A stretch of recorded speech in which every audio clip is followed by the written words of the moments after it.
Hey folks, welcome to another exciting edition of Israel Explained. This time, ICJ Interim Orders Edition. So it seems like a lot of what we're doing in this podcast is dealing with international law and international courts, but that's where we are right now in this war, the legal combat phase. So it was just 4 days ago, we were talking about the ICC warrants issued to Netanyahu and Gallant. And today we're talking about the ICJ issuing interim orders to Israel to halt military operations in Rafah, but under certain conditions, and we'll talk about that at length. What the ICJ did not do, which was a pleasant surprise for Israel, was ordered that the entire war should end. That was one step too far for them and a significant victory for the Israeli legal team in The Hague. And we can also thank Justice Aharon Barak, who is acting in the ICJ for this case. So, the UN highest court ordered Israel to halt military operations that could lead to the complete or partial destruction of the Palestinian population in Rafah. And if that sounds vague and unclear to you, you're correct. And that's not an accident. International law thrives on being ambiguous. That allows countries to interpret international law according to their will within certain parameters, therefore encouraging cooperation in a sphere where there isn't any enforcement. So that's part of the philosophy of international law. The vote was 13 to 2, the vast majority of the judges voting for the measure.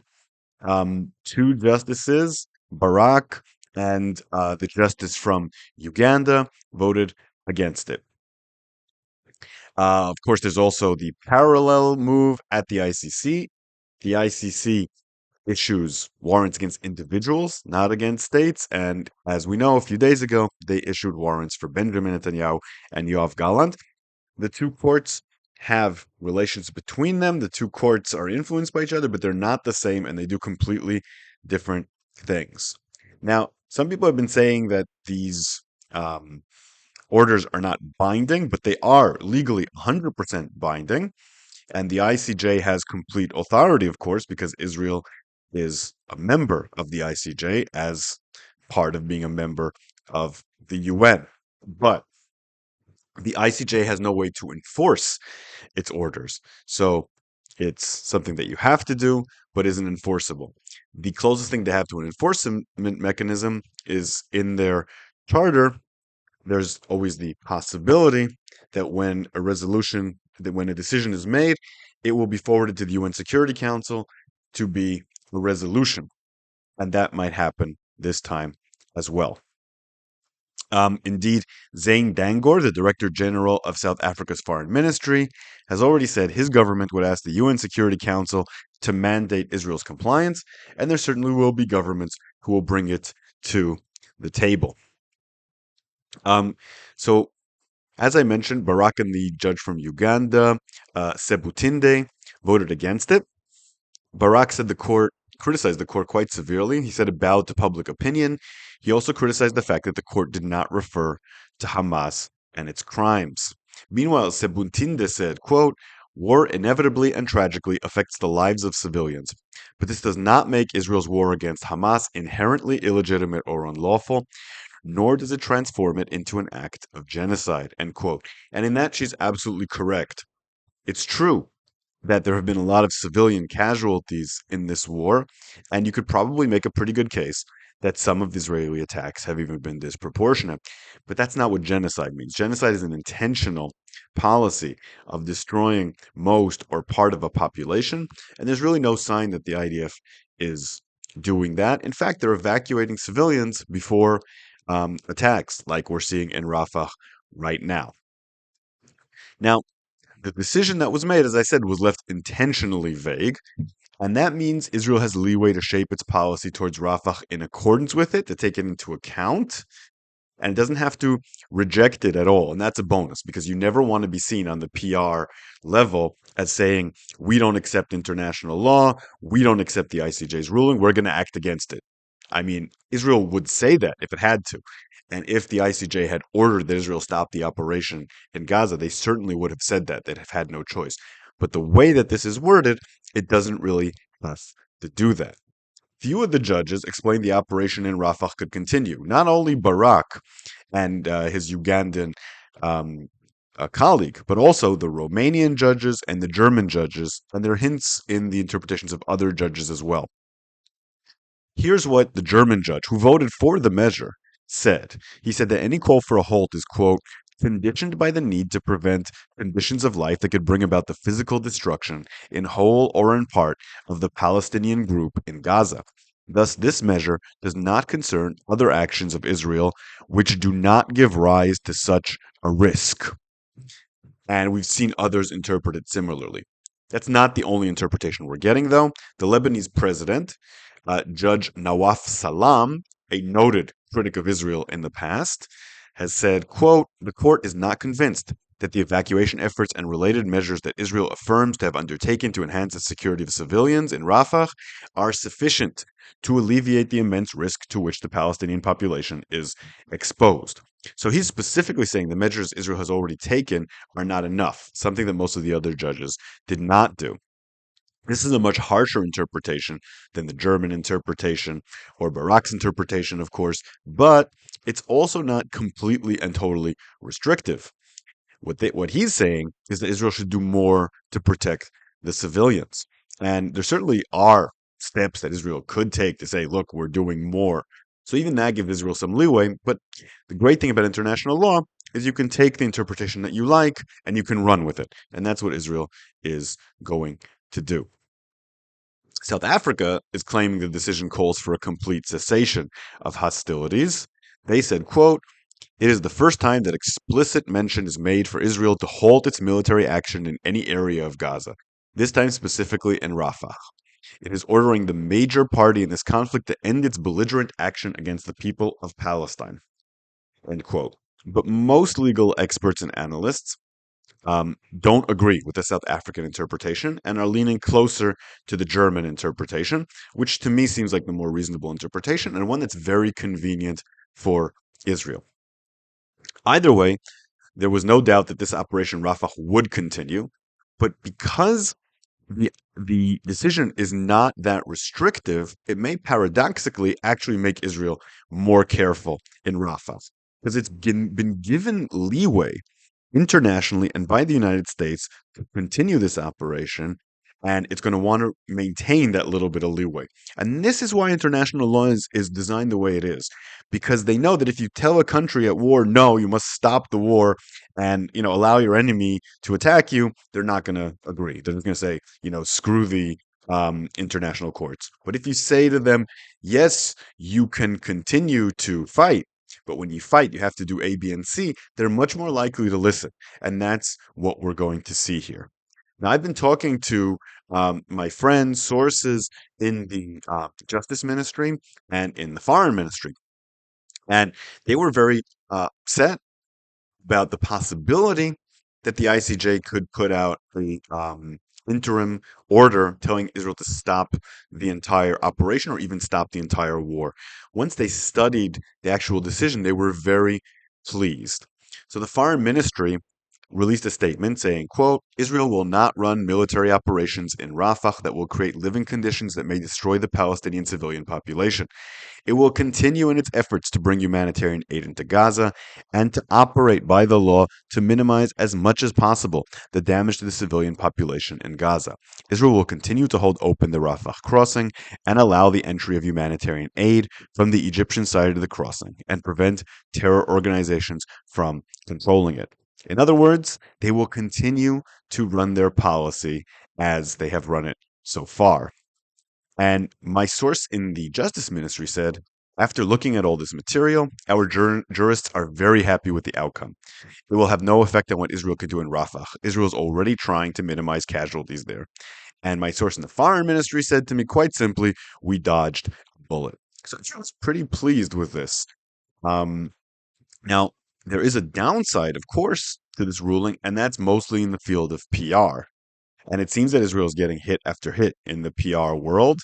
And this is not helping, but it's not a devastating, crippling blow. It's just part of an erosion of the Israeli position that is undoubtedly occurring. But on the legal standpoint, military operational standpoint, this has kind of been a victory, especially since Israel is already trying to prevent casualties and already working under the limitations placed on them by the Biden administration. And let me say this very unpopular opinion among supporters of Israel: the ICJ is doing its job. It's trying to protect civilians. It's also trying to allow Israel enough leeway to defend itself. And I think this was fairly fair in their decision. We can always say Israel shouldn't be there because other countries haven't been in the same situation, and that's true. But the ICJ is trying to handle this fairly. The decision also called on Israel to increase aid, and that's something that Israel has already decided that it's just going to allow in as much aid as possible. It's given up its resistance on that. It's realized that's a battering ram against it in the international field that will also damage its relations with the United States, and it just allows in all the aid. There's two flies in the ointment there, despite the Israeli policy. One, there are people who are sabotaging aid deliveries and stopping trucks on the roads. And that gives evidence of Israel not giving in aid or not enforcing giving in aid. That's a PR disaster. Second, Israeli ministers talking about starving the Palestinians, talking about all sorts of crimes against the Palestinians. A friend told me recently Israel's the only country in the world that talks about war crimes that it doesn't commit, that boasts of war crimes that it doesn't commit. And that's the problem with these ministers. They make it seem Israel has this intent to do all these things it's really not doing. And the sooner they shut up, the better. Of course, they never will. Um, so now there's a lot of talk about whether this will reach the Security Council and whether the U.S. will cast a veto. So the answer is yes, it's going to the Security Council for sure. The U.S. is in a position where it can water down the resolution to such a point that its passing would have no effect. Because if we take the content of this decision, especially the interpretation given by the Germans, the Romanians, and so on and so forth, there's really nothing that Israel has to object to. So there's a pretty good chance that the U.S. manages to argue this down to a resolution that Israel can live with and then lets it pass. Maybe with some kind of um, abstention because it doesn't mention Hamas or something like that, but without vetoing it. Certainly, if the members of the Security Council try to turn it into a battering ram against Israel with ramifications for Israel, the U.S. will veto it. So I'm really not that worried about the resolution. Either way, Israel's going to be okay in that regard. The real blow is in the PR field, but in that regard and in every other regard, the ICC is a much worse issue. The ICC thing is going to happen soon. The ICC will be constantly in the headlines, will stop Netanyahu from being able to travel around the world. That's a much bigger deal than this. The ICJ maybe, when it rules that Israel has committed genocide, which I hope it won't, and I think there's good indications that they won't, considering that they're being relatively fair, will be a bigger problem. But right now, this isn't a problem. This is under control. Israel has beaten this drive, and I think we can chalk this up as a rare win for Israeli diplomacy and hope that we can put together a string of wins here. Okay, so I have a bunch of questions from you. Lots of questions, lots of comments on the last one. Thank you all. I hope I gathered all the questions. I'm not sure I did. If I didn't, I apologize. Let's start with Sunni Lebouf. You previously brought up Nadav Ayal's suggestion that Israel could pull a Milosevic-style move with Netanyahu. That is to say, in order to recover some of its international standing, Israel could offer up Netanyahu to the court, after he has been unseated, of course, in exchange for some kind of re-legitimization of its foreign policy goals. How much does the warrant for Gallant complicate this? Well, first, let's be honest, that's a bit of a fantasy or a counterfactual. It's hard to imagine that ever actually happening because Israelis don't think that Netanyahu has committed horrific war crimes. And I don't either. I made a tweet recently saying that would it be so bad if Netanyahu was arrested by the ICC? I was half joking, but only half. But I don't think that Netanyahu has committed horrible crimes against humanity that he should be put in the Hague for. And if I don't think so, very few Israelis do because I'm not a big supporter of Netanyahu. So I can't imagine that happening. Having Gallant there makes it even less likely because Gallant is actually pretty popular with Israelis, and most Israelis believe, I believe rightfully so, that he's doing his best for the country, trying to help Israel win, trying to make up for the errors he made on October 7th, and certainly is not committing any crimes against humanity. So it makes it less likely, but it was never likely to begin with. Michael Kirshner asks, I understand the ICC calling for Bibi's arrest, but why Gallant?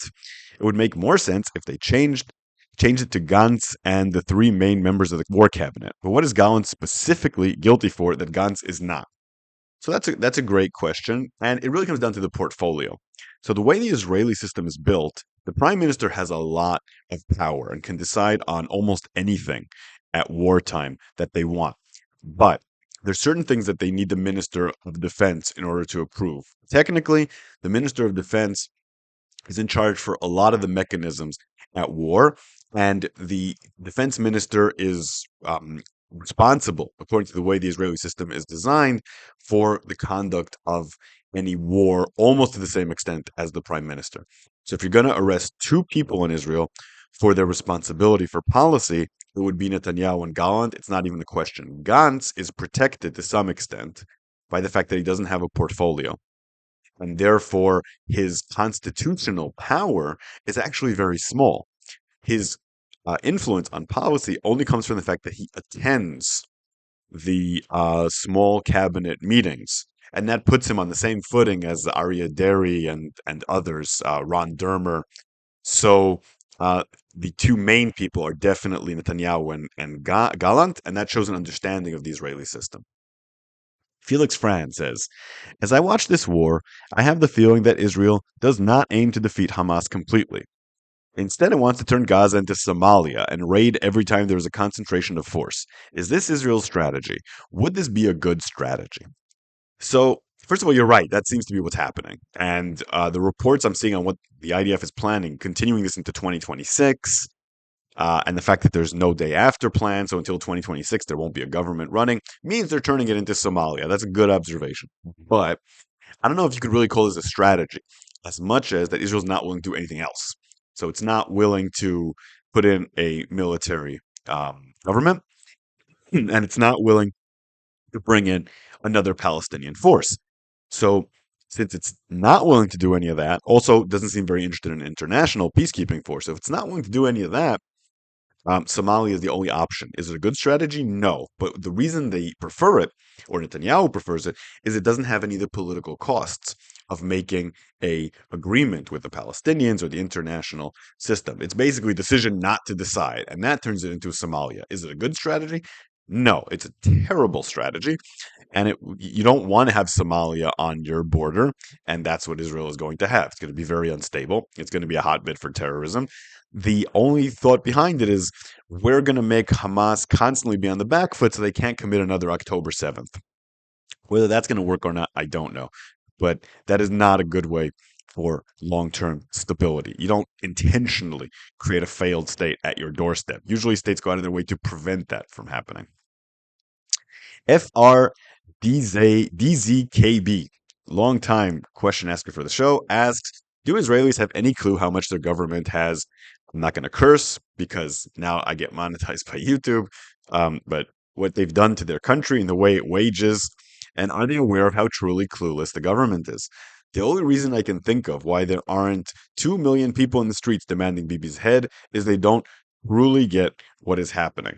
So I think we're in the process of uh, that understanding manifesting in wider elements of the public. Obviously, those on the extreme left were there from the beginning. Those in the moderate left joined them pretty quickly. And now the center is increasingly moving in that direction. But there's a lot of people in the right who also agree with that. But because they're right wing, they probably aren't going to be out in the streets demonstrating. And I think one of the main reasons they're not out in the streets demonstrating yet is because there's a sense that during wartime, you don't demonstrate against the government or you're a traitor. And a lot of people call you a traitor if you do. And there's a lot of pressure not to do that. But I think the latest polls show the vast majority of Israelis think that the main problem right now is the hostages.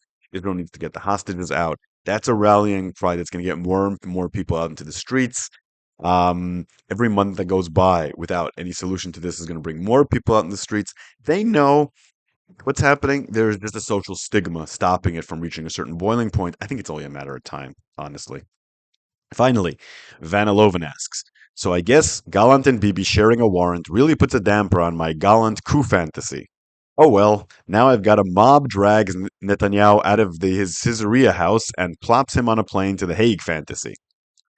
Okay, everyone needs fantasies. By the way, how much does Israel's diplomatic exposure from this change with a new PM? Okay, so that's a very good question. And if Netanyahu and Gallant are gone, then the new government is in no way liable for what they did as far as the ICC is concerned. They would have to see if they want to issue new warrants against the new government. And that could only be possible if the people involved in the government were heavily involved in the war. Most likely, from the ICC's perspective, that would close things, and therefore that's a very convenient way for Israel to kind of get rid of the aura that surrounds it for the war. The trouble with that, as I said, is Israel doesn't want to admit, or not admit, say that it has committed terrible crimes as a matter of policy, which is what the arrest of Netanyahu and Gallant would say. But theoretically, Israel could just say, yeah, those two guys are war criminals, arrest them, and leave us alone. We're turning over a new leaf. I just don't think that Israel is actually going to do that. Israel feels very strongly and correctly that this was a war of self defense for which they shouldn't be tried in any courts. Okay, that's the end of this episode. If you like what I do here, consider supporting me on Patreon. Consider listening to my history podcast, History of the Land of Israel podcast, where I just did a really great, in my opinion, episode on King Saul. And I'll see you here very soon.